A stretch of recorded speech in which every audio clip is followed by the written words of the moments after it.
welcome to Worms and Warriors, friends, neighbours, casual viewers, subscribers, and of course channel members. I do hope you're all having a good new year so far. And speaking of new year, to me it feels like it was a long time ago that New Year and Christmas and all that stuff happened. Feels like about 6 months ago rather than just a few days really. Time of recording this on the 11th of January. Anyway, we are here heading into Grand Tactician The Civil War once more, since Ultimate General Revolution has really let me down. It's not the game I thought it was going to be. I think it does have potential, but the amount of bugs in it and the game breaking updates just makes it not viable for recording for series purposes at the moment, which I'm sure you can understand. But anyway, maybe we'll get back to that in the future, because I did quite like the idea of the game, and bits of it worked quite well. But we're back to Grand Tactician, which is kind of the bread and butter of this channel, if you like. So we've got some viewer units to put in here. I've got the campaign to introduce, and just as we're getting started, I just want to mention that this is a chaptered video, so if you want to go ahead to any other bit, you always can. All my videos are always chaptered because it's one of them things that I like in videos, so you know, that's what I do for the viewers. It's a little bit of work, but it's worth it, I think. So if you want to skip a particular bit, just go ahead and do that. If you're new here, do please hit that subscribe button, follow the series along. It's be awesome to get this channel to grow a bit. It's very hard for small channels like this to compete with the big boys on YouTube. So anybody who likes or subscribes, you know, that's massively appreciated. If you feel like supporting the channel further, then there is a channel membership available from 99p. That gets you kind of early access to videos. You can choose your own custom commanders in game, things like that. And speaking of custom commanders, I have actually lost all the custom commanders that were on here. I had millions on here from previously, but if anyone who's been following the channel, I had to change my hard drive and basically had to reinstall everything. So we have lost most of the custom commanders, well, all of the custom commanders that were on here from the AOM mod and so on. So I've put the 3 guys in that have been requested by my channel members. Channel members are hugely appreciated by myself, and I will go through them right now. So we've got Grimwolf, who requested Chick Bowdry, who is a fictional character. You know, I don't know much about him. I have heard the name. I looked him up briefly. It looks like quite an interesting series of books he's got going on here, and he's a Texas Ranger guy. I've made him from Texas. I've had to make his date of birth up because it's not actually really available. I've made him a veteran of the Mexican War. I've made him a West Point graduate. I mean, he's not really, but I wanted to have some more attribute points to put in there. And I've given him cavalry background. I guess that kind of makes sense. I've distributed these points pretty fairly, I think. I mean, I've tried to mix them up a bit more here and there, you know, where possible. Next up we have Madza Adza, who requested John Monash, and here he is. So John Monash is a pretty famous Australian guy who, shamefully, I had never really even heard of until I did a little short on him a few months ago. A fascinating figure in history, so if you want to know anything about him, go and check that short out. It's only like 60 seconds, and it gives you a little overview of his life. Anyway, he's quite an impressive guy, and here he is. I mean, First World War uniform, of course, is not quite fitting for period, but I like it. Again, I've made him a Mexican War veteran, West Point guy, and I've given him infantry background.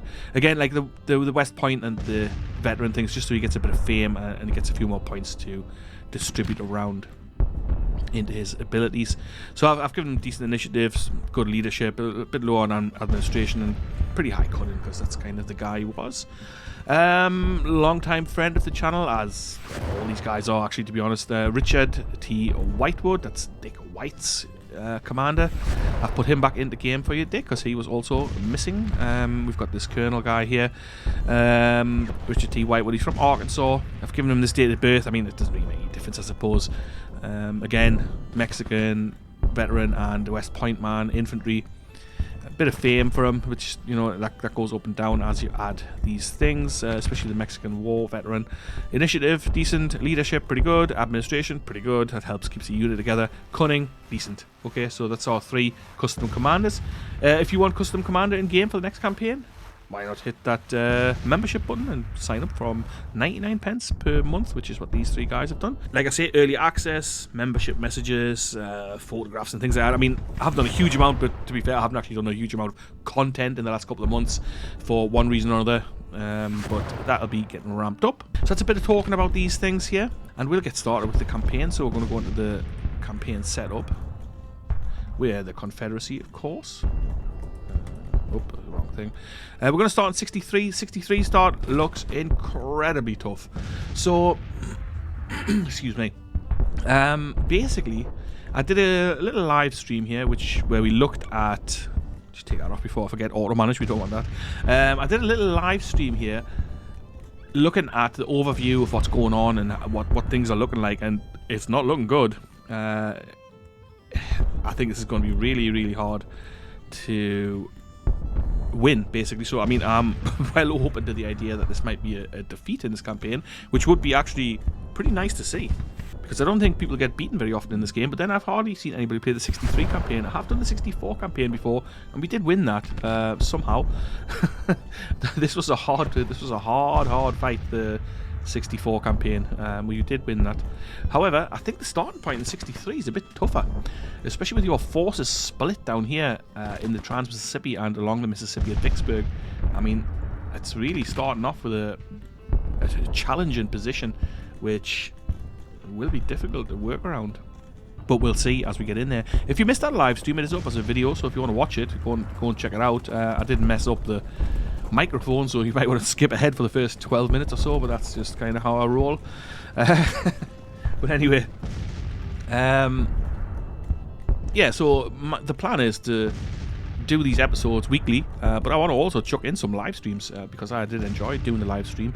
It didn't get massive views or massive viewership or anything, but it was nice to be able to interact with people live on the video as I was playing and looking at it. That was awesome. So I'll do that again, and hopefully with a bit of planning we can get more people viewing. Of course, I am in the United Kingdom, as you might be able to tell by my accent. I'm from the northeast of the United Kingdom, near Durham.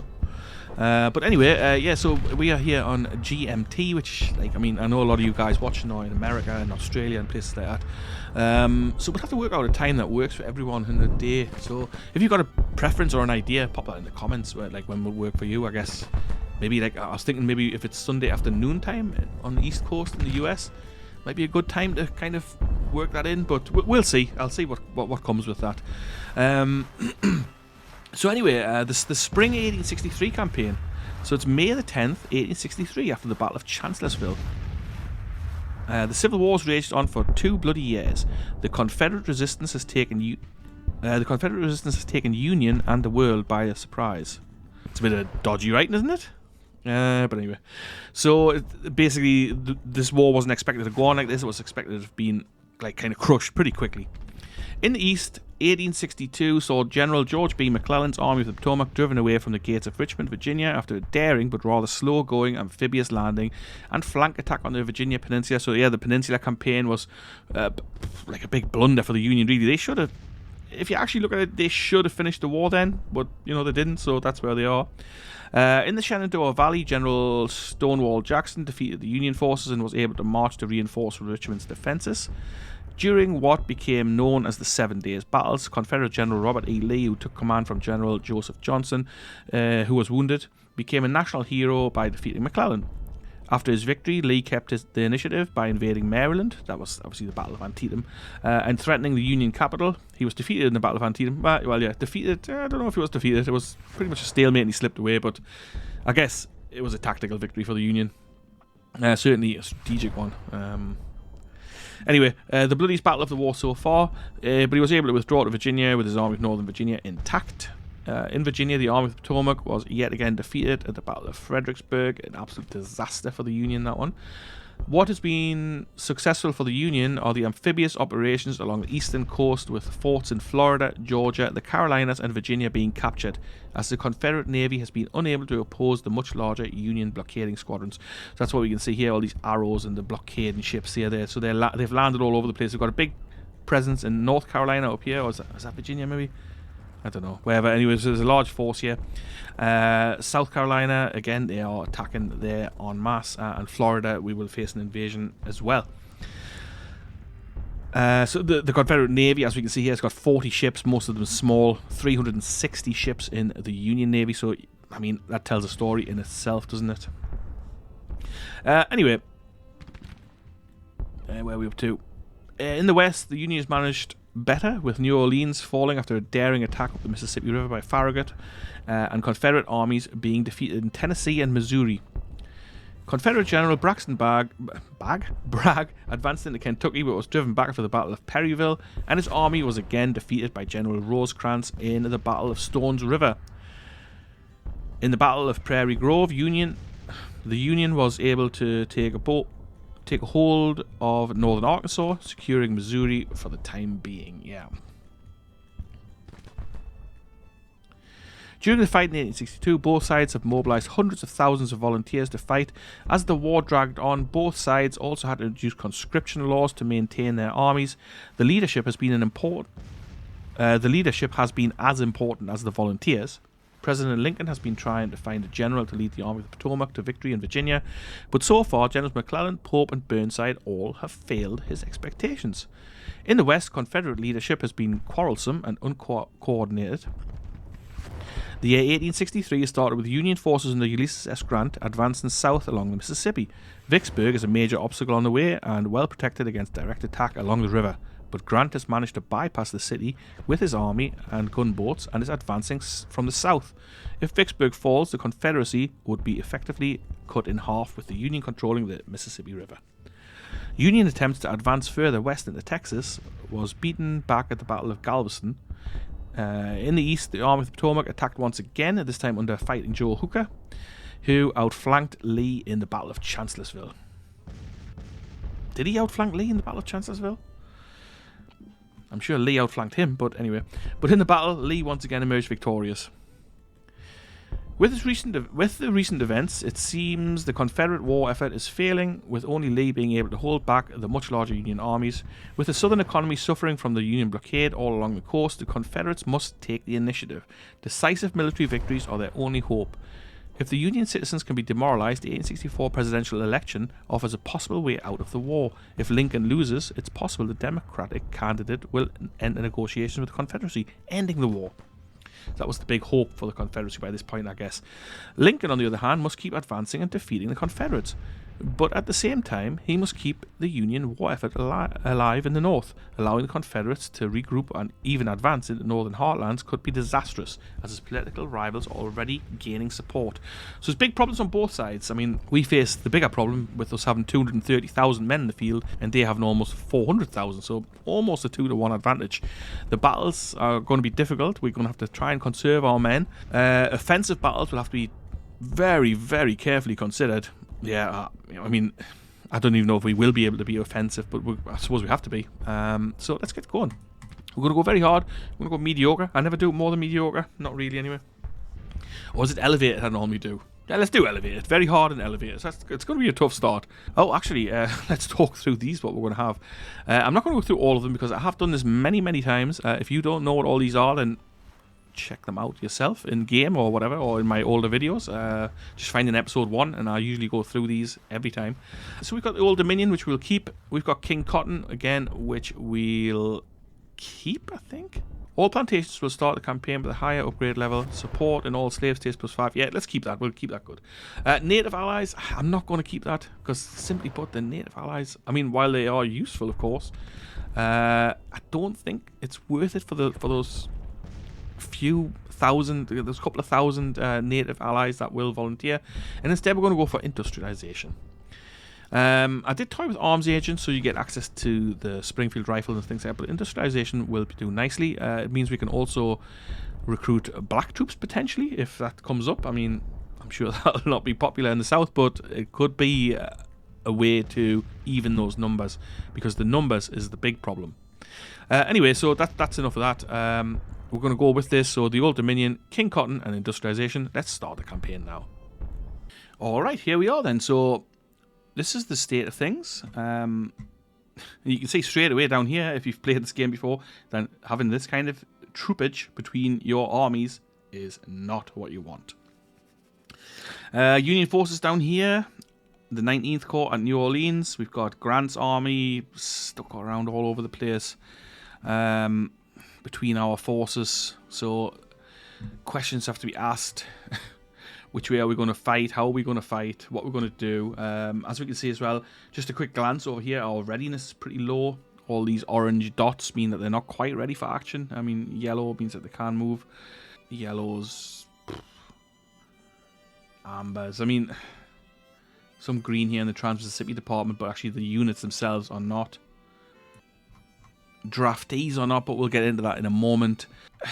It's like, this is a really difficult start, actually. And just before we get started, again, if you are new here, do please hit subscribe. It would be much appreciated if you did so. We are still hanging on to Arkansas here, just about. But realistically, are we going to hold Arkansas? I mean, I doubt it. I mean, possibly we can. I'm not really sure what the Union has in the area.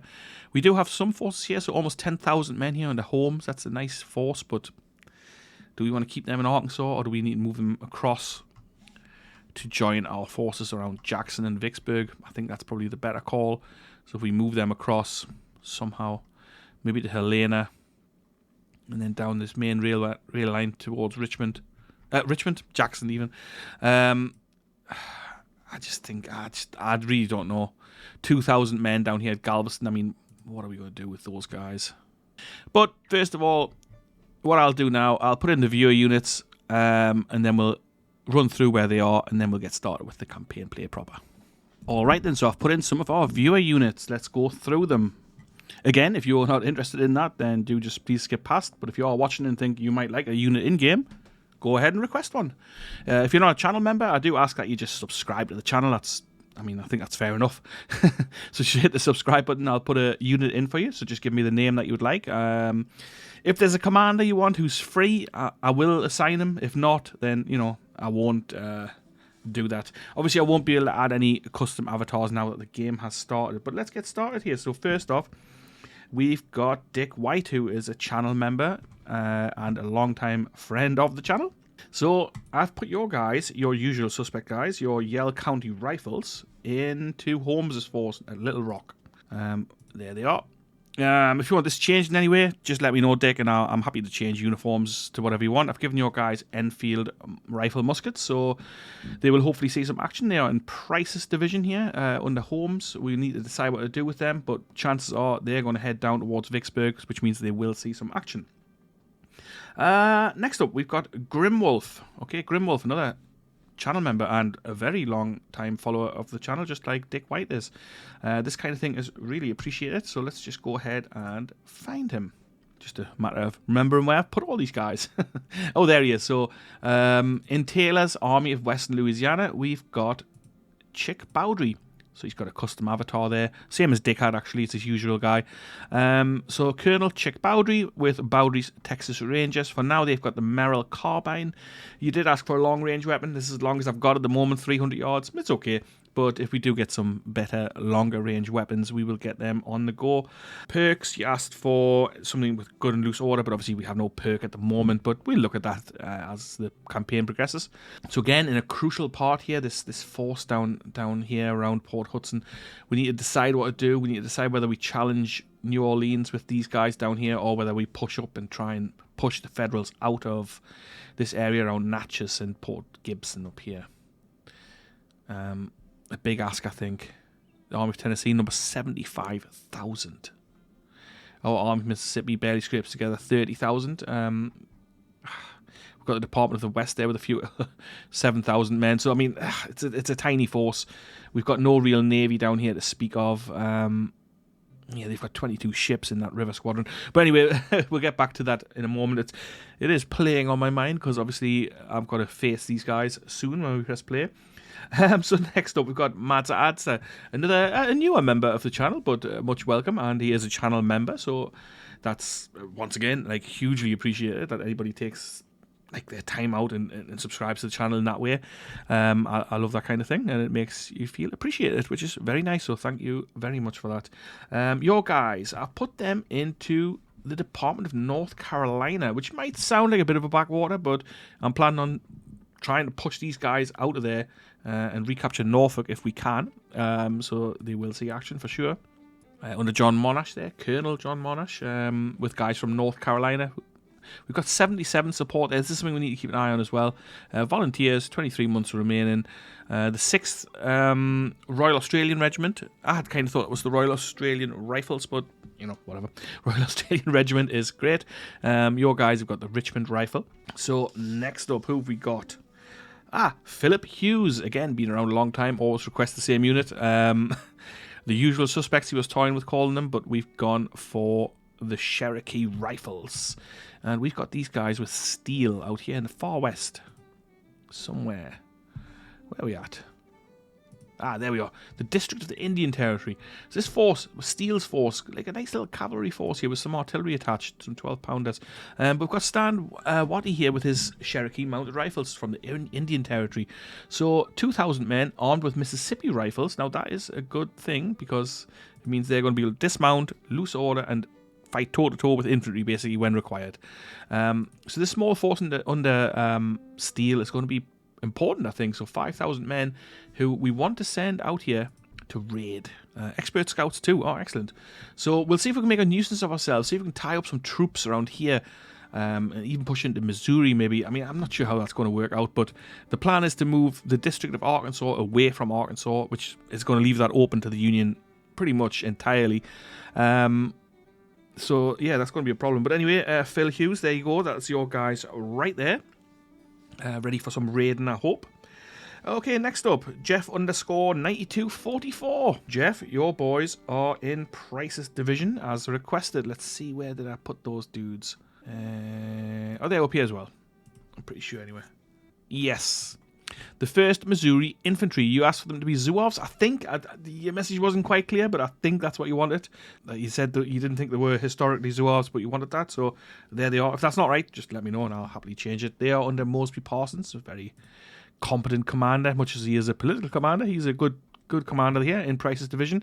And again, these guys will most likely head towards Vicksburg. I mean, that's where I'm leaning towards. Next up, okay, so Messerschmitt 109, the 21st Richmond Sharpshooters. I put these guys in the Eastern Theatre under Longstreet.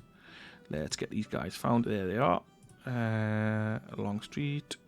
There we go. Under Kemper, armed with Enfields. So, I mean, there's not a huge amount of rifles available for switching, but if you want a different kind of rifle, have a quick look here. You got Springfield muskets or Springfield rifles or the Mississippi rifle. We've got 3,000 of those, so not a huge amount to choose from, unfortunately, but that's where we are.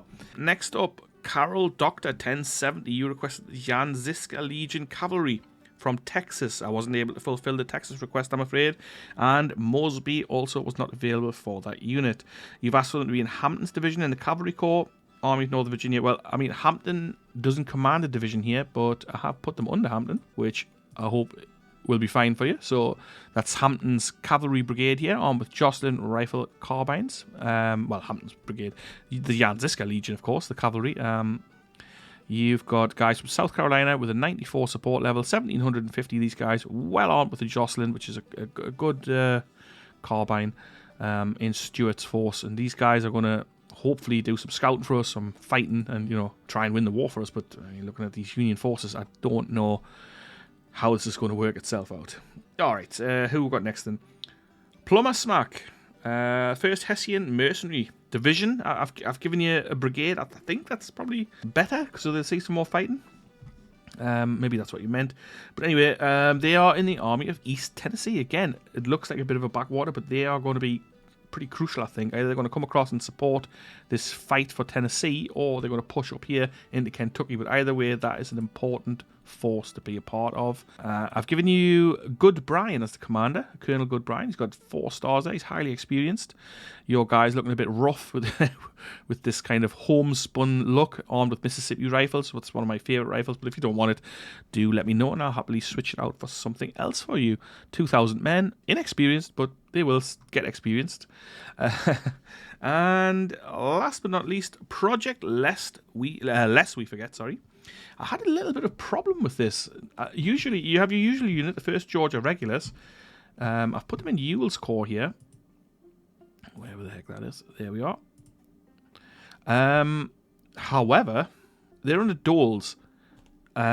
Gordon is not in game. I have no idea why that is. I don't know where he is. I'm unable to locate him.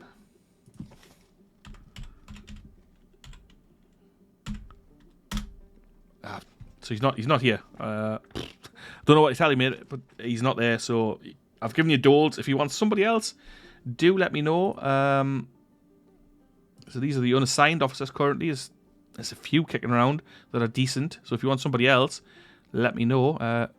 Canty might be a good one. But you might also notice that without the AOM mod, there is a distinct lack of officers. There's hardly anybody here. So, I mean, the AOM mod, I wish I'd reinstalled, but I totally forgot that I had to redo this whole thing. So there's very limited officers in game, which sucks. But anyway, as you can see, that's all the requested units anyway. So if you do want one, let me know. I'll happily put that in. Like I say, this setup episode always takes a bit longer. So usually the episodes will probably be about half an hour, 45 minutes, but this first one probably closer to an hour. Let's have a quick look at our policies here. So what are we going to work on first? What have we got so far? So let's see, first of all, what have we got so far? We've got government funding 1. We've printed notes twice, which is not good, but obviously they are struggling here with money. Impressment's already been set up. We've halted the cotton trade to Europe. King Cotton 2 is active. Industrialization 2 is not, but remember we've taken the industrialization perk, which means we can then head down to 3, and we can even head towards slavery restrictions and then Confederate states colored troops. I mean, it's an option. It's an option for sure. Let's see what would that actually give us? An act that allows the formation of African American regiments in the Confederate Army. The recruits are offered freedom for their service. This act will be controversial, with government support among slave owners decreasing. 3 CSCT brigades are added to the army. Oh, but surely you can still recruit more as well. I don't know. I've never done that, so that might be an interesting one to go to. Conscription Act 2 could be the next one that we go for to increase conscription up to all men from 17 to 50. It means all current enlistments are extended for an unlimited period, so all guys you've already got in your armies will stay there. National morale will take a hit by 2, but speed of replacements is double, so that maybe that's what we need. I'm really not sure about that, but maybe that is what we need. So other than that, we've got letters of marque already issued. Military 1 and 2 obviously are already on. The Militia Acts up to 3 are there in Conscription Act 1. The question is, do we want to conscript men en masse, or do we make do with what we have? Arming civilian ships might be a good one to get more ships in the rivers, but, you know, I don't know. Not sure if that's the way to go with it. Anyway, so that's where we are. So first thing I'm going to unlock, let's go for Industrialization 2. So that's going to take 34.9 days, and hopefully that'll mean we can get some more weapons into the hands of our soldiers. So that's that. So let's let's go with that. Next up, I'll consider the Conscription Act 2. Let me know in the comments what you think about that, or which direction you would take. Projects, we've got a few available, so let's see what we can assign. Austrian rifles. That might be handy to buy some Austrian rifles. Rifled artillery. Get us access to a 3-inch ordnance rifle or the 6-pounder wired. Powered rifles, again, a really good one. Rebore muskets. Pretty cheap to open up that one, actually, 1 million. We've got 5.5 funded. Legacy rifles, another good one. Medium range carbines, Sharps rifles. Finance mass production of breech-loading Sharps rifles and carbines. That'd be pretty good, actually. Logistics reform. Recruitment agents, recruiting officers. What does this give us? It doesn't seem very clear what it gives. Oh, hang on. Finance establishment and management of recruitment officers across the nation with local and effective recruiters managing the nation's recruitment effort. More volunteers are likely to offer their service for the nation's cause. That might be a good one to stick in, actually, just for 1 or 2, maybe. Sharps rifles we could do. The Sharps rifle is pretty damn good, but then we could just steal them when we take them off the Union, I guess. This is another good one here. Farm mechanization. It gives us more volunteers and makes farms more effective. So I'll tell you what, that's the first thing I'm going to do, actually, farm mechanization. But first of all, let's have a quick look how many men we actually have available. So we've got 17,300 volunteers and we've got 226,000 draftees available. So 17,300. Let's go ahead with that. That's going to cost us 2.5 million in funds, but I think that's a good one. So it should get us 10% more volunteers. I wonder if that goes on straight away. Yep, so we've got 19,800 now. That's good. So that means we can at least get some volunteers in the field. That's a good project to have, I think. Next up, let's fund Austrian rifles. Means we can order in Austrian rifles. parrot rifles. So we can then construct parrot rifles for our troops, but I don't know. Let's go with the Sharps rifles. So, yeah, okay. I mean, that's a big chunk. And I'm also going to go for legacy rifles. Cool. And then when it comes available, I will also add in the recruitment officers, I think. I think that's it for now. I don't think I want to do any of these at the moment. Not yet. Unless we do counter-propaganda. Each level of this project will further reduce enemy support in loyal states.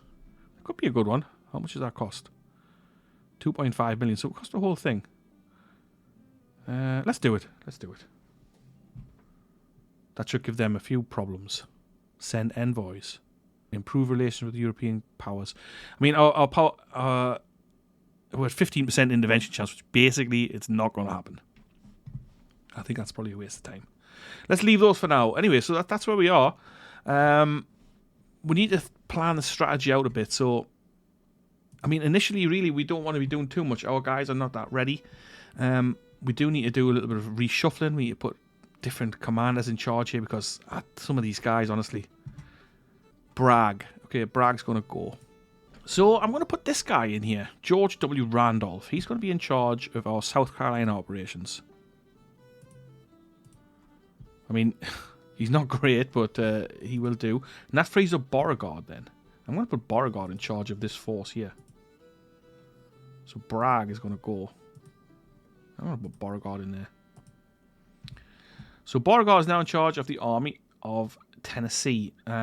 Corps commanders, Polk, I mean, he's crap in real life, but he's not too bad in game. Hardy's decent. Wheeler's very good. Van Dorn is not great, but, I mean, it's a cavalry corps. I mean, it's a division, really. And Forrest's forces here as well. So they're going to be our raiding forces. So Wheeler's readiness is shot. He's got nowhere to go, really. Ideally, we'd like to catch these guys unawares. But what I'm going to do now, I'm going to press play, and I'm going to see if the Union actually does anything. The bloodiest war in America. Casualties mounting, yeah. Yeah, so the Union is on the move.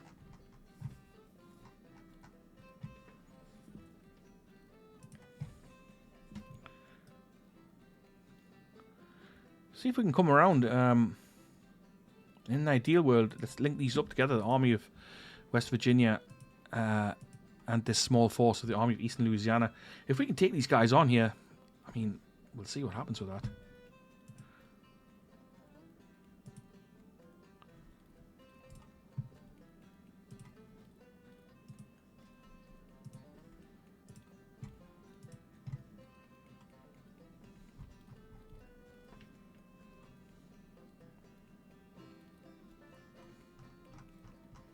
The 16th Corps is at Corinth. I wonder if you could strike at them with someone.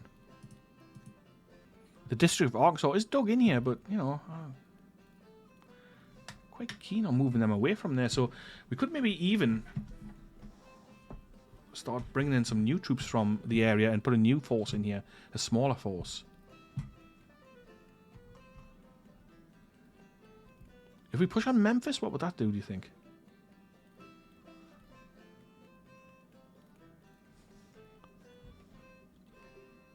Or we come via Helena and head down this way. But if we go via Helena, we're still... that's okay. I'm going to send these guys to Helena. Let's see what happens. Let's get this moving. Get some of our guys on the go. And actually, let's order some Sharps rifles.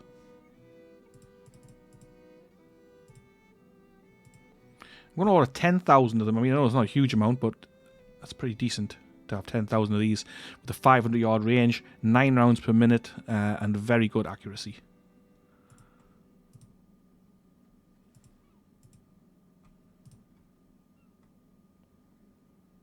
$15,000? I don't think I ordered that.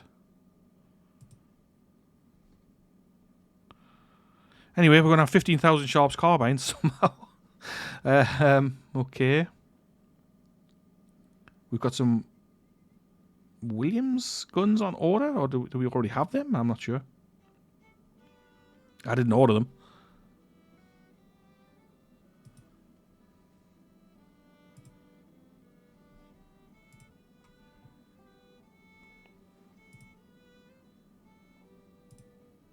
Let's order some Enfields. 10,000 of those. 23 days. Excellent.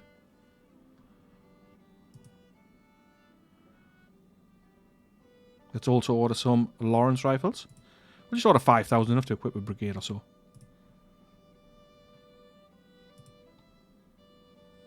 Yeah, okay, cool. So that's some weapons ordered anyway.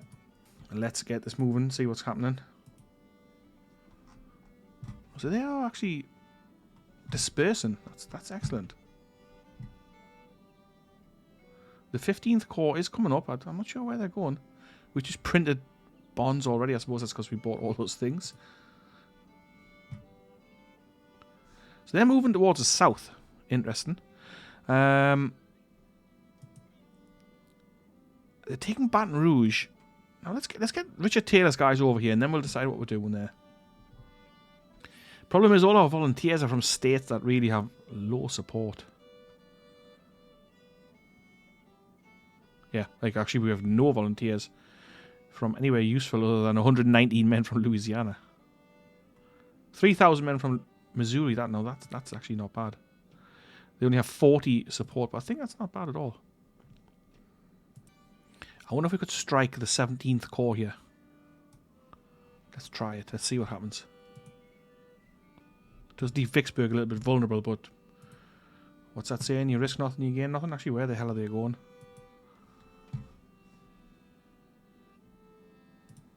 Fort. Where the hell is that? Oh, okay. But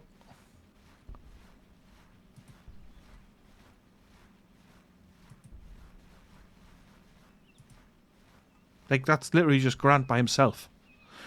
What the hell?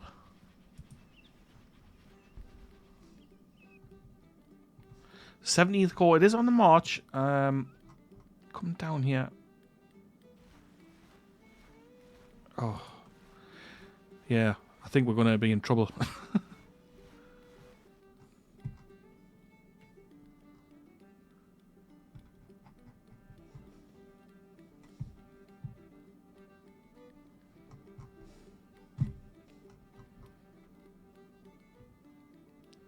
The 16th Corps is on its march through northern Alabama as well, which is not good. Victory at Fort Hill. Yeah, well, I mean, that was just Grant. 2 enemy soldiers have been captured, right? Okay. So, Forrest is going to move here on Corinth.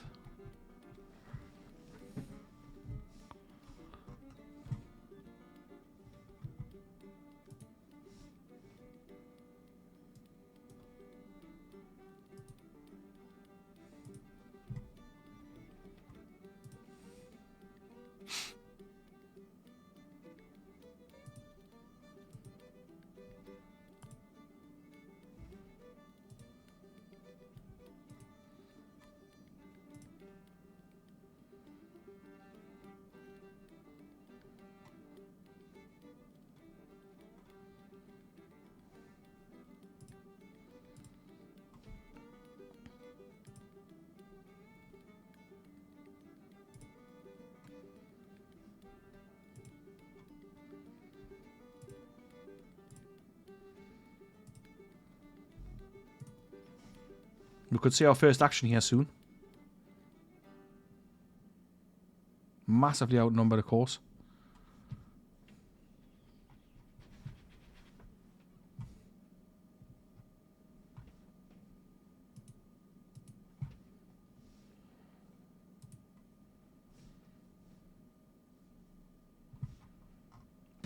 The 16th Corps on its way towards Shreveport, where we have nobody. Just Smith and his command unit, but I mean, what the heck are they going to do?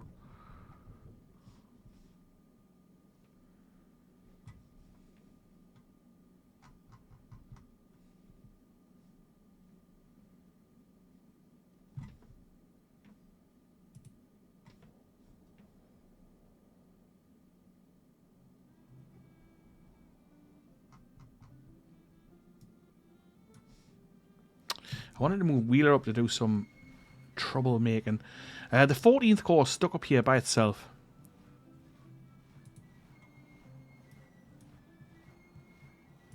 Maybe we can strike the 14th Corps. How many men have they got? Almost 20,000.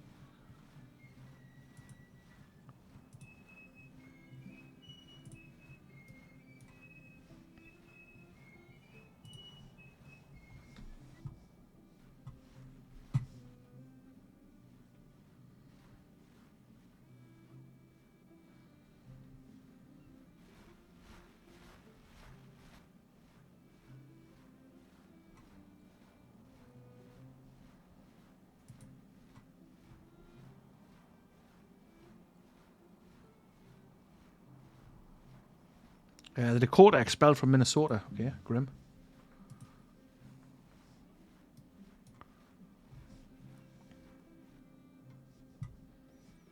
The Union's on the march everywhere. We're going to lose Decatur, Alabama. That's not ideal.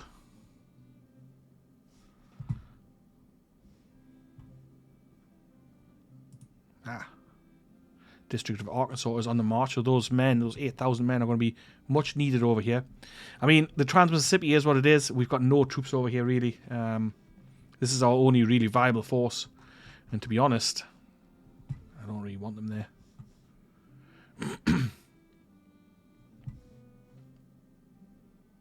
Van Dorn's moving up. He's going to link up with Polk and Hardy's Corps. Now, I wonder if we can hit these guys on the march with our 3 corps here. Fort Hill besieged. What was that one again? Where's that? Okay. Is that just him again? Just Grant by himself?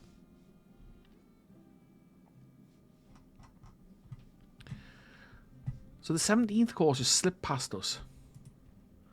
And we've got a battle going on down here. So, Major John Devon in charge. How can that be? But anyway, we've got the Army of Eastern Louisiana, so we'll go get straight into a fight here. Let's do that. Take it to the field. Okie dokie then.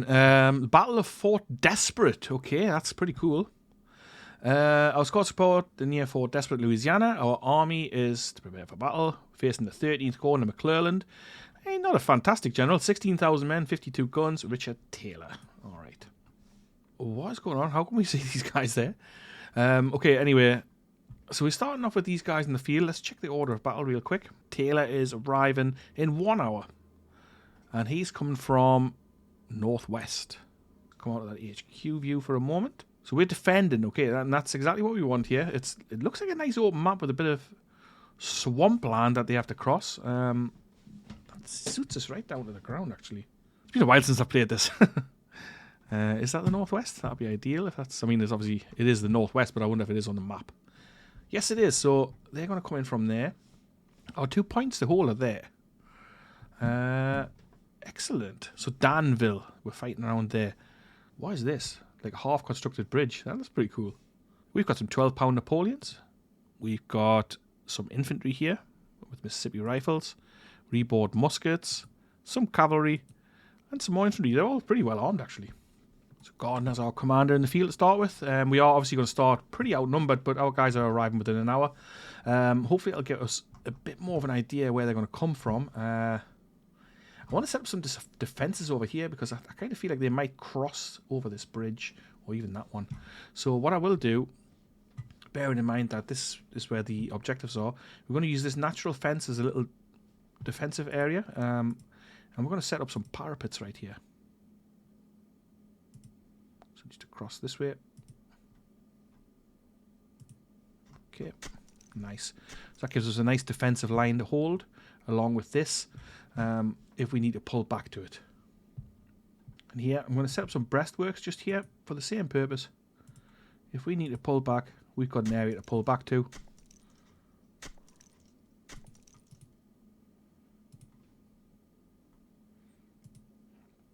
And again, some more breastworks here. So we've got a nice defensible line. It'll depend on what the Union does, of course, but let's see.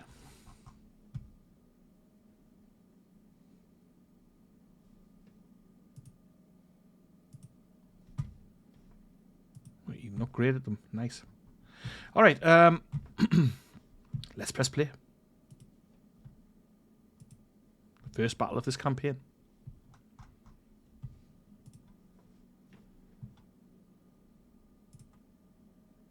Skirmishers out.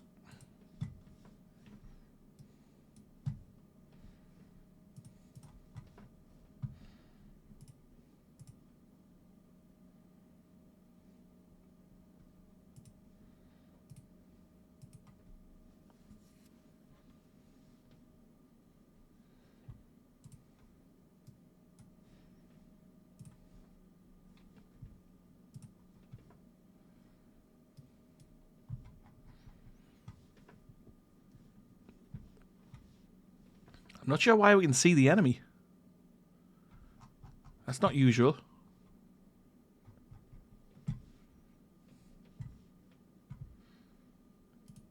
Except they're going to cross up here. Let's send Logan's Cavalry Brigade up here to try and cover that. That is definitely a problem, though. I'm pretty sure they're just going to cross at this left-hand crossing. I don't know why we can see everything here. Is it because we have better intelligence, maybe? I'm not sure. But it's a bit strange.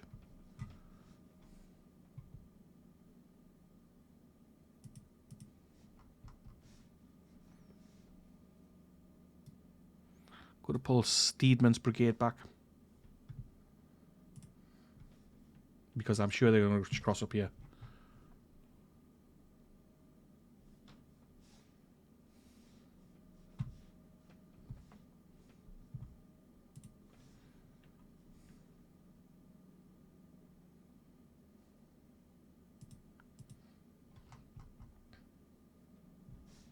Yeah, in fact, I'm going to put all our boys back.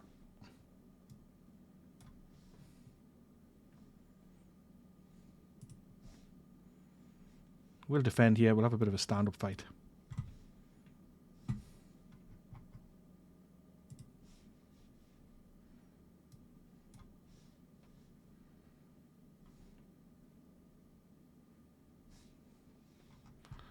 Let's leave our skirmishers in place for now, just in case they do come across this way. We'll give them a nice welcome.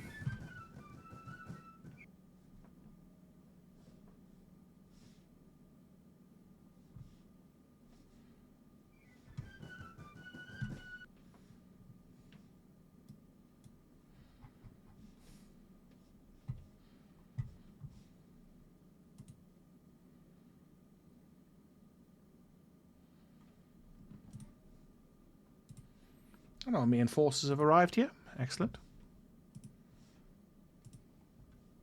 Richard Taylor's men. Let's get them in place.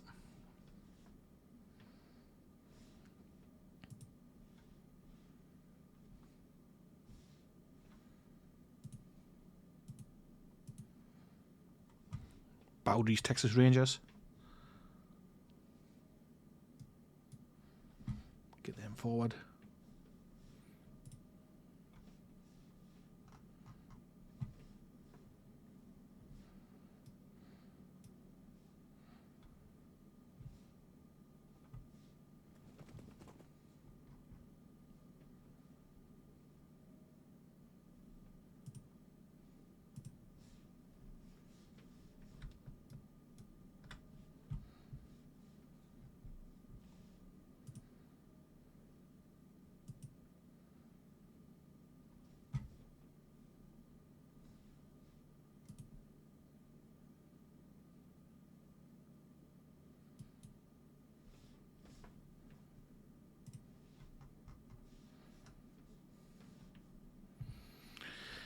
Cavalry's going to clash.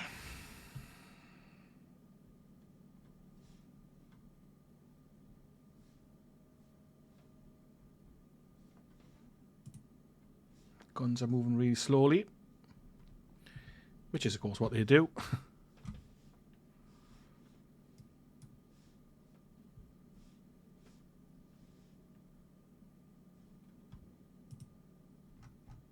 Unbelievable. Why would they swing around like that? Honestly, it's just unreal. Yeah, just let them cross. May as well. May as well, eh? And the option to fire doesn't show up either. just the option to charge. I mean, obviously.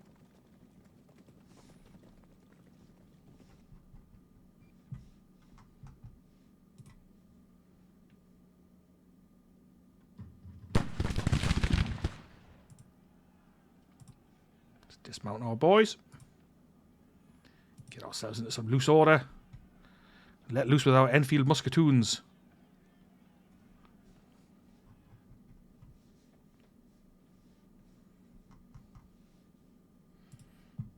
Yeah, okay. We don't need our skirmishers over there at all.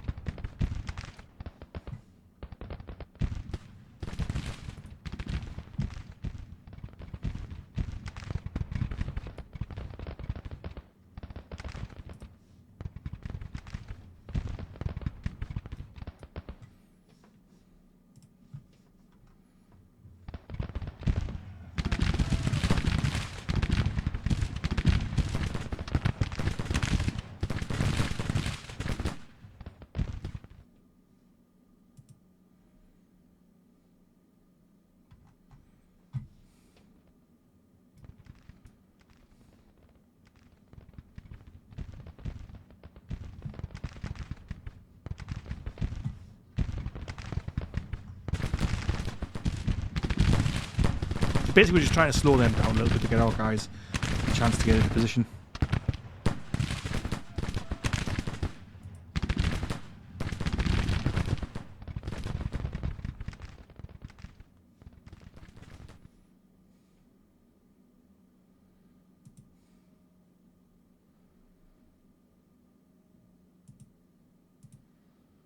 Moving incredibly slowly here.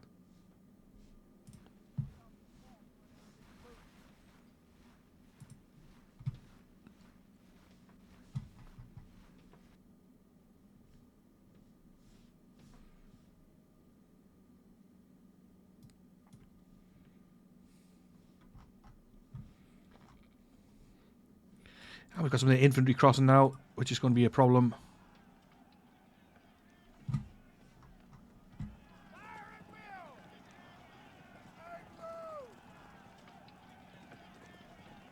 Entirely sure why the firing noises have stopped.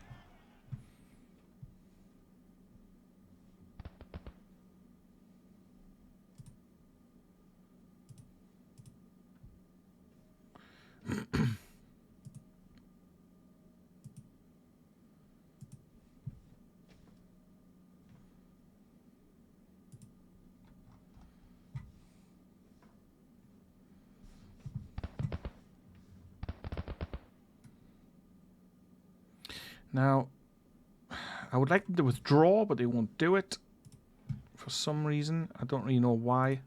I mean, a withdrawal command should be within a colonel's ability, but apparently it's not.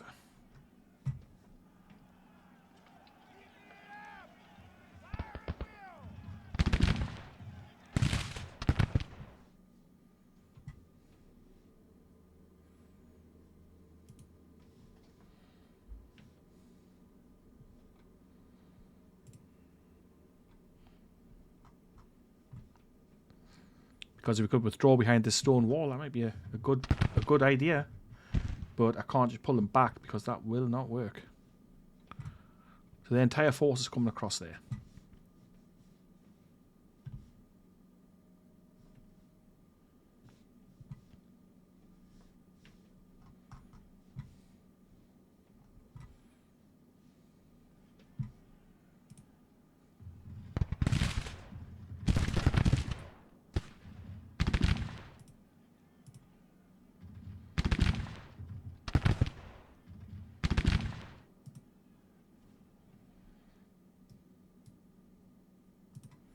See if I can pull them out, but I can't see it working, but they're flashing. Which means they're going to turn their back on the enemy, get the debuff for being shot in the rear, and that'll be that. Yeah, there we go. Absolute bullshit. Okay. And now they're retreating.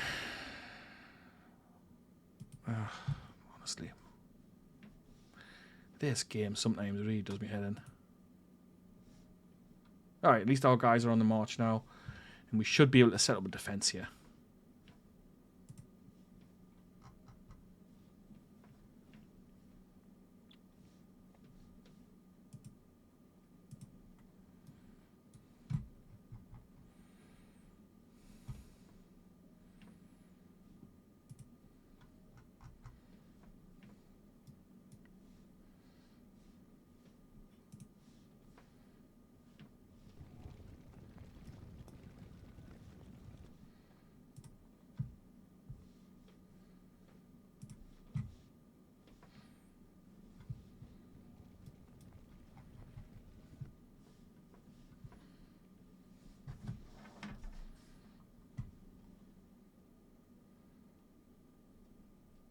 Pretty even numbers.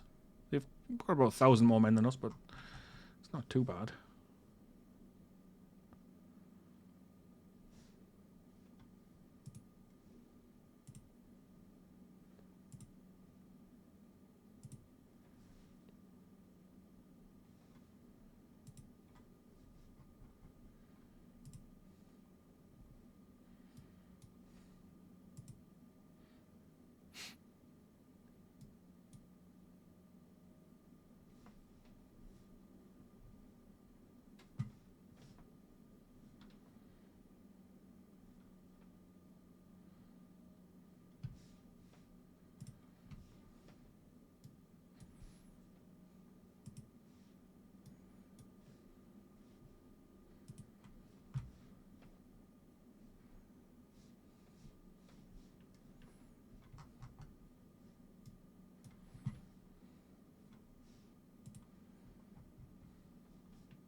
Quite happy to let them come to us, so we'll just see what happens here.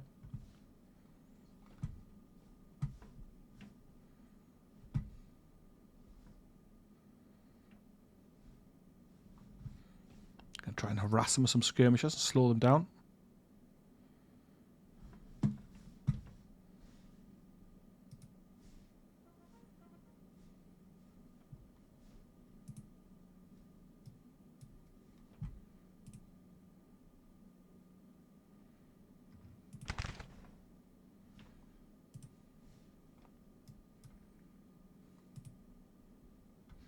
Go, go, go.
So hopefully these few hundred skirmishers here are slowing them down, giving them something to think about.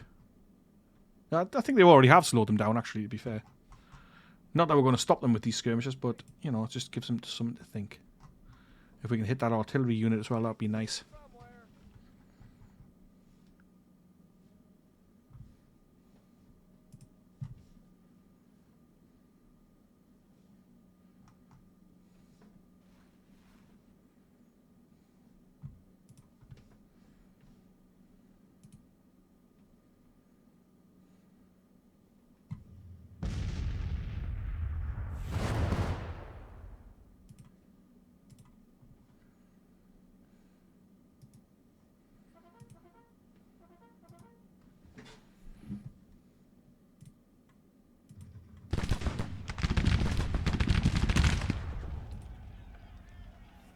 I mean, as usual, the AI gets these troops there just in time, always. Pretty much always, anyway.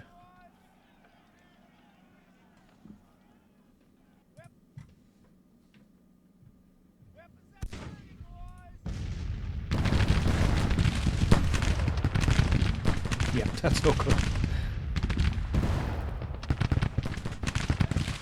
Yeah, okay. That was not very good at all. These guys have got the stone wall as a bit of cover. It might do a bit better. These dudes got annihilated here. Miles' detachment.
So yeah, this skirmisher fight was never going to be a win, but, you know, we'll just see if we can slow them. And it does seem to be working.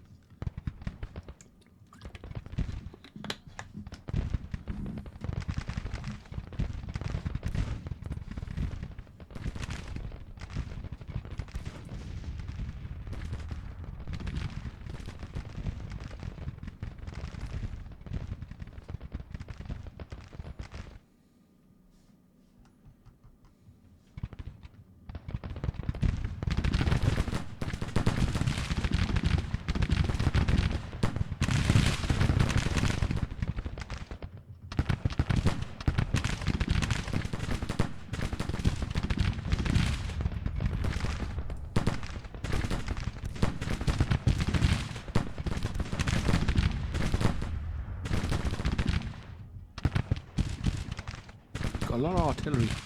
I mean, that's the thing in this game. Like, skirmishers should be able to zip away from there. I mean, to turn like that and have their rear fire debuff and stuff. It's just stupid.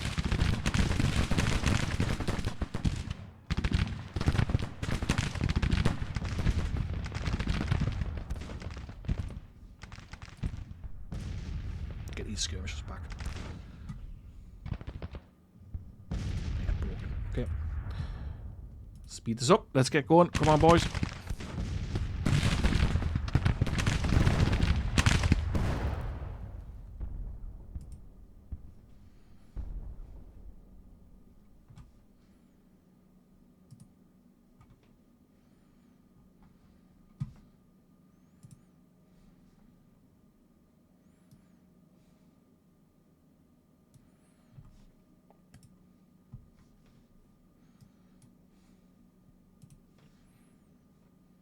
Here they come.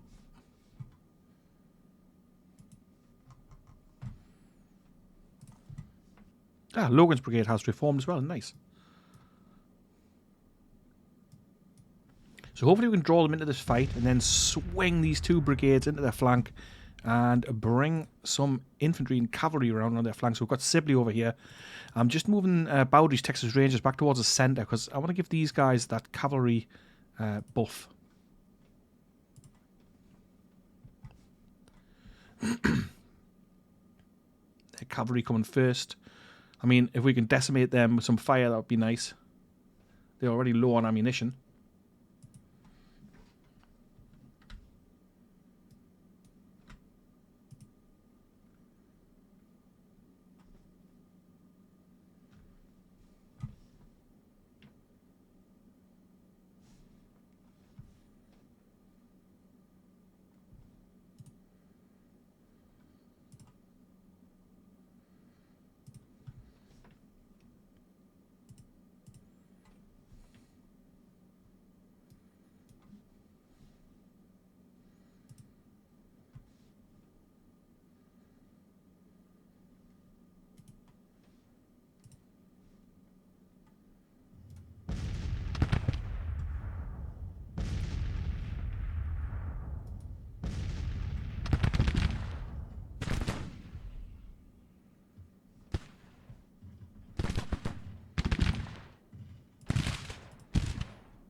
Skirmishers out once again.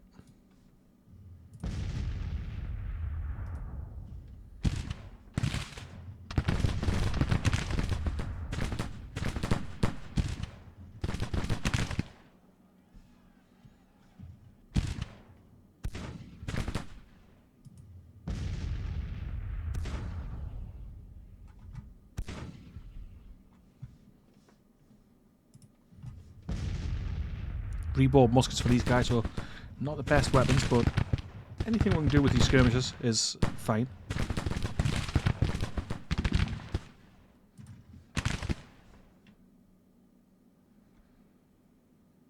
Basically, we're trying to goad them into making a mistake.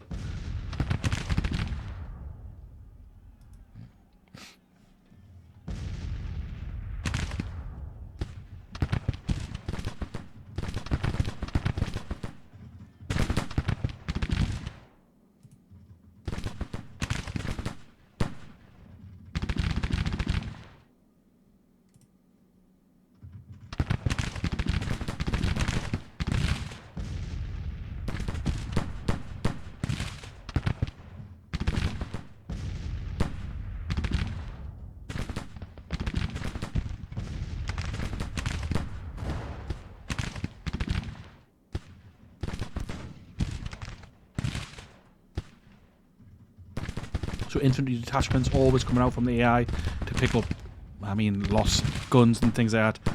It's one of them annoying things in this game that happens all the time, so you end up with millions of these little detachments around all over the place. Which, frankly, is a total pain in the arse. It's funny playing the 1863 start and having better weapons. Not used to it. Speed is up.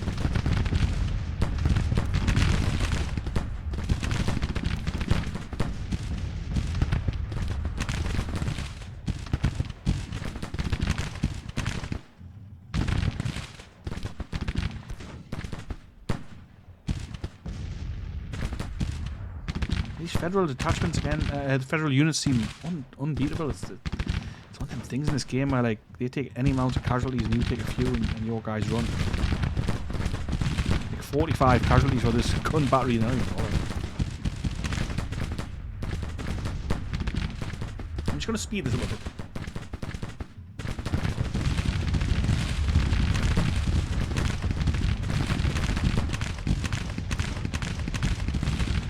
Skirmishers have been driven back.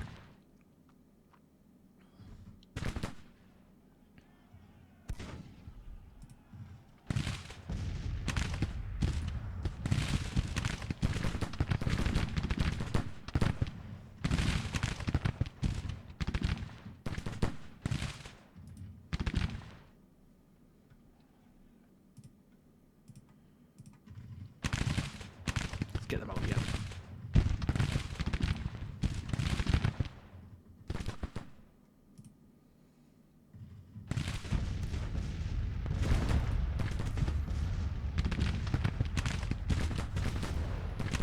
Here's the actual fight starting then.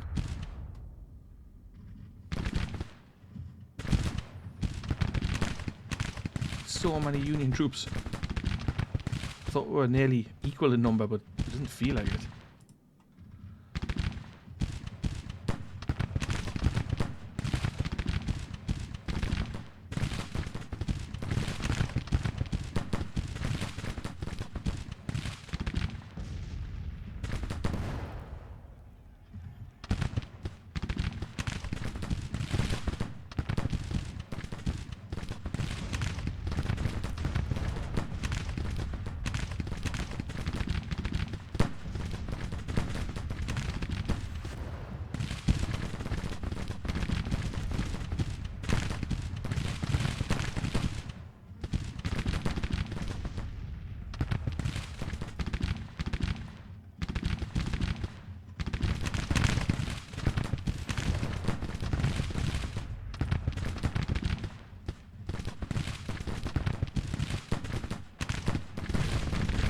Yeah, so detachments of infantry manning the guns. I mean, that really annoys me in this game, actually. I mean, I know that didn't happen in real, but, you know, constantly.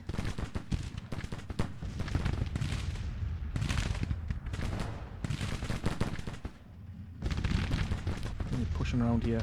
No, I'm not.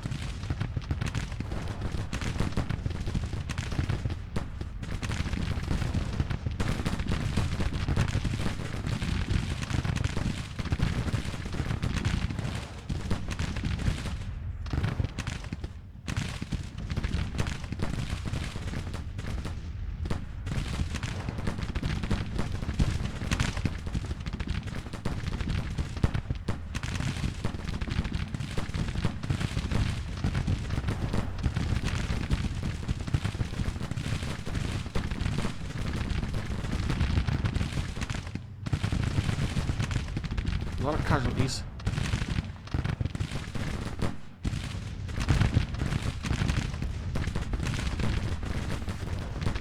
Incredibly resilient AI for a change.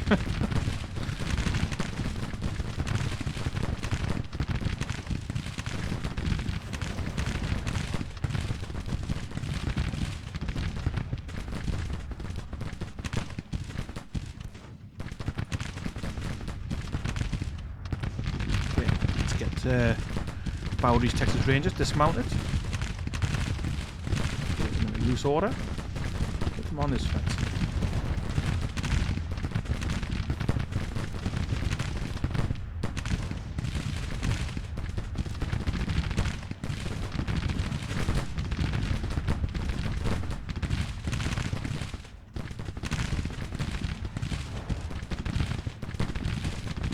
Lingering smoke here.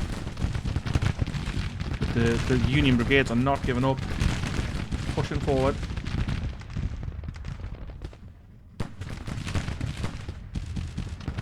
Okay, here they come as well.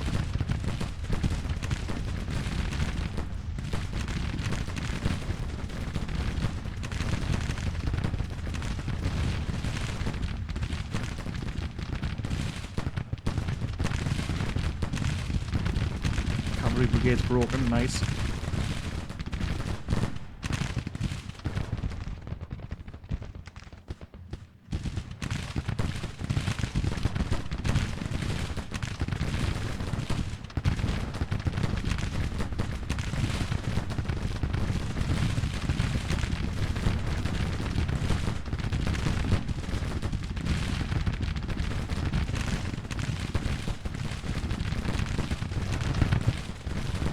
Mountains men are in combat here against two brigades.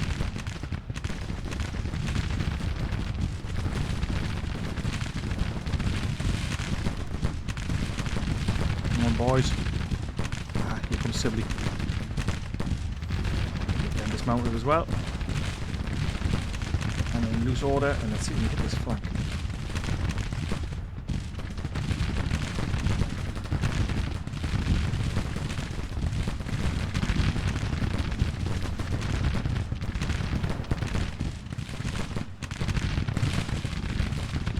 Battlefield's wreathed in smoke. Let's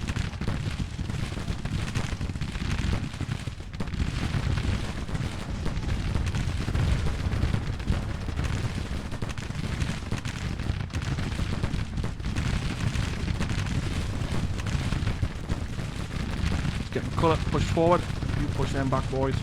Push them boys back.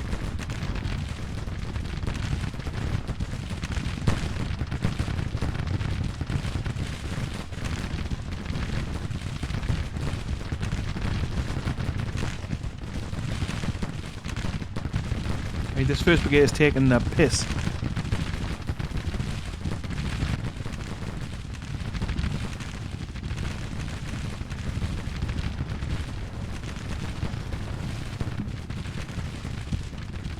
Just no effect at all. 600 casualties.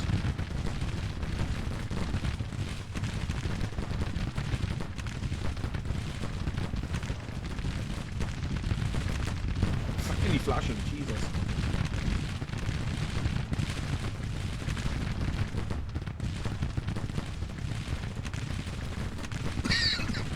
Driven back these guys here.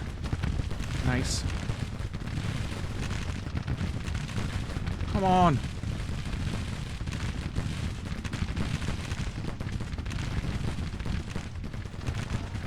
That is a pretty intense firefight.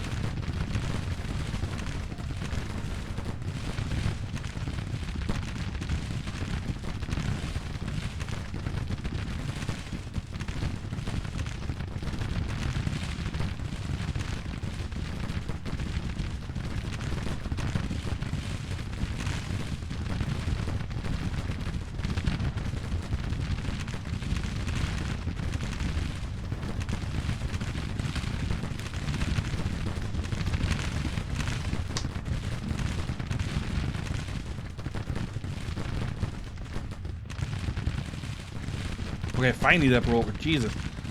So, 823 casualties. So 50% casualties almost, and they are finally broken. But that leaves Miles' brigade absolutely destroyed. And now flashing as well. Luckily we've got Beale who can take his place, but still. That is not good. Move Beale up.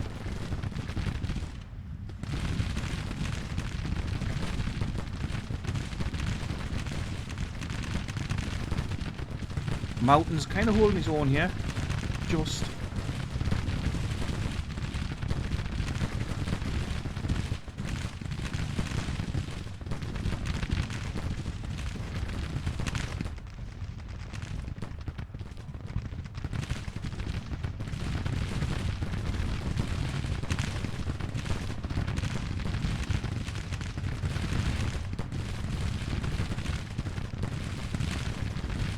Federal casualties here.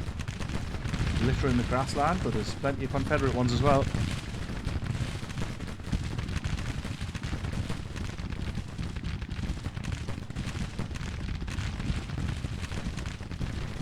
Springfield musket armed troops, not ideal at this stage of the war.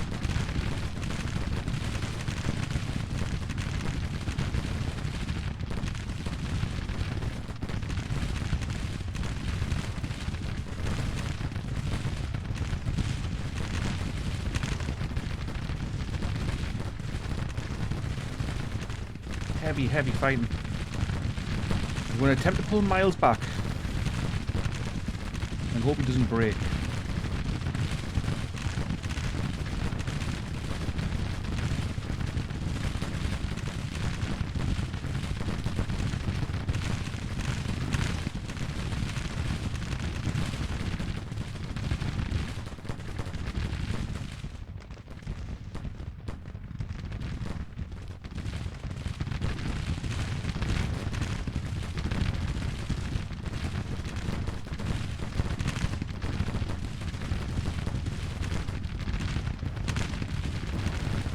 Sending some support over here towards Mountain in the form of Logan's cavalry, which will dismount when we get closer.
Tough fight, as expected.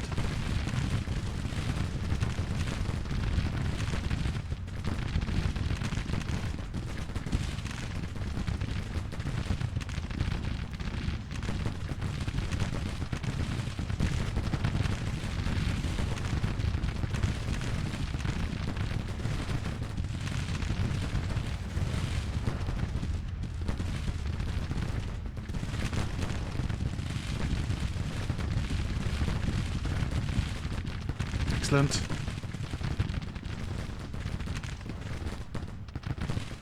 They're retreating. Okay, so they've had a morale break there. That's great. We're not really in any shape to chase after them, but maybe some cavalry can ride them down.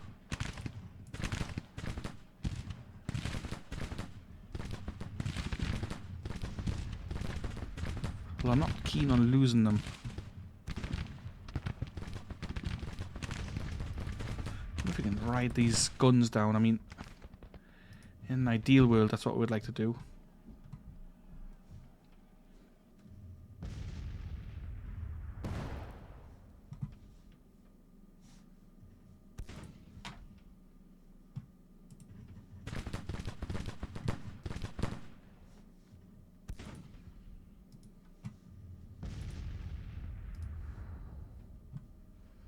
Cavalry's riding these guns down, which is like we want that. We want to capture them if we can.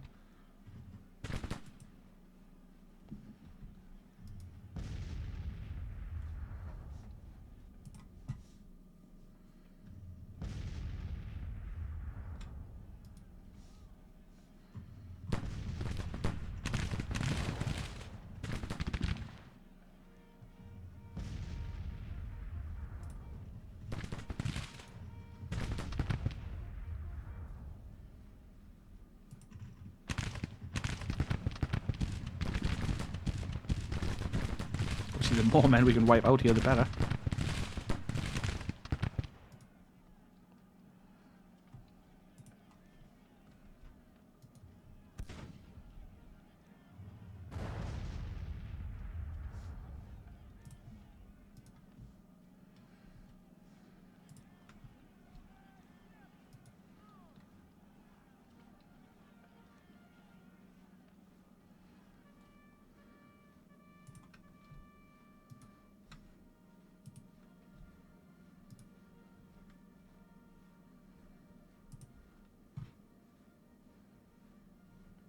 I think we've done quite well, if I'm being honest.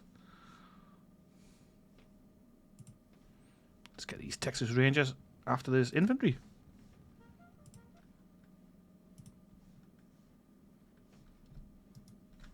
Speed it up a bit.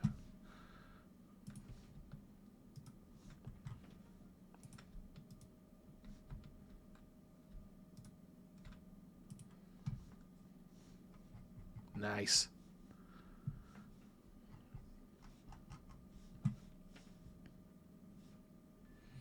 So the Battle of Fort Desperate, a major victory.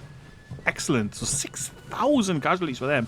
2,700 for us. This is what we need to keep up 2-1. They lost all 64 of their guns. Let's hope we capture some good stuff here. That was a pretty good fight. A pretty enjoyable fight. For the first one, getting back into it as well. Richard Taylor doing a nice job, McClellan not so much. So I guess this kind of shows the Union that we are not done and dusted in the Trans-Mississippi area. Not by a long shot. I mean, we just won a major victory on May the 14th, 1863 at Fort Desperate, which is, was it near Shreveport? No, Baton Rouge. Beale has become famous and is an inspiration to his men. Nice. I mean, his brigade did pretty well there, actually. I think most of the brigades did, to be fair. 13th Corps fleeing in panic. A glorious victory at Fort Desperate. The Battle of Fort Desperate ended with the 13th Corps fleeing in panic. My command has earned us a total victory with the enemy army running for their lives. Lost 6,190 men, 757 killed, 1,600 captured, and the rest will be wounded. Morale's unstable. We lost 2,700 men, that's 430 killed, 413 missing, the rest are wounded. We're eager, supply situation is very good. We captured almost 3,500 rifles and 30 guns. 1,600 prisoners have been sent to our POW camps. Excellent. So let's have a quick look at the weapons that we captured there. See if anything stands out. So we've got a few Sharps rifles coming through as well, and carbines. Nice. So that's going to help us out in the long run. Maynard carbines. I think maybe we've got some of them. Merrill carbine. I'm not sure if these are just from guys who we lost, or if we captured them. We maybe captured them. We've now got 50 of these Williams guns, so maybe we can either raise some of those. 13 10-pounder Parrots, excellent. 14 3-inch ordnance, I don't think we had those before. 7,000 Springfield rifle muskets, excellent. Rebore muskets, I think we had them already. Some Napoleons. These Austrian rifles, Augustin. Springfield muskets. I'm not sure what it was we captured there, to be honest.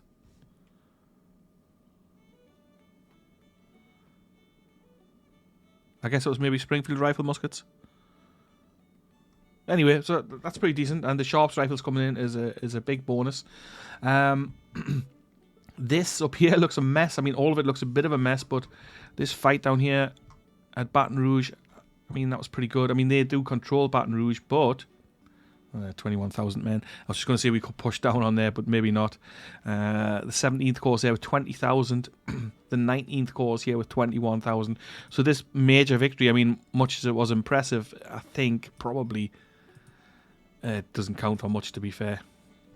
The sheer troop numbers down here is crazy. Pemberton is moving down here with his Army of Mississippi with 20,000 men. So we could be set up for another nice big fight here. I've left Vicksburg a little bit undefended. I mean, it's only got the Vicksburg garrison, about 10,000 men, and the Department of the West is kicking around with 7,000. Grant is here again, besieging this on his lonesome, like just him. I mean, what the hell? Our guys are moving across here towards Helena, so I think they're going to move down to support the Vicksburg garrison. We've got Forrest on the march towards Corinth. If we can get him in there and maybe take that place over, that'd be unbelievable. Their 14th Corps looks a little bit vulnerable here, but then they've got 3 Corps right there as well. 21st, the 20th, and the Reserve Corps. My thinking was we've got the Polk's Corps and Hardy's Corps and Van Dorn's cavalry. If we can get these together, push on those, maybe we can take these 3 on without the rest of them. So that's something to look at for the next episode. As ever, if you're new here, why not hit the subscribe button? Let me know what you think about strategy. Let me know what you think we should do. It's a tough spot we're in here, especially in Mississippi and Louisiana. So, I mean, we've got massive amounts of enemy troops on the march, and we've got nobody at all to stand in their way.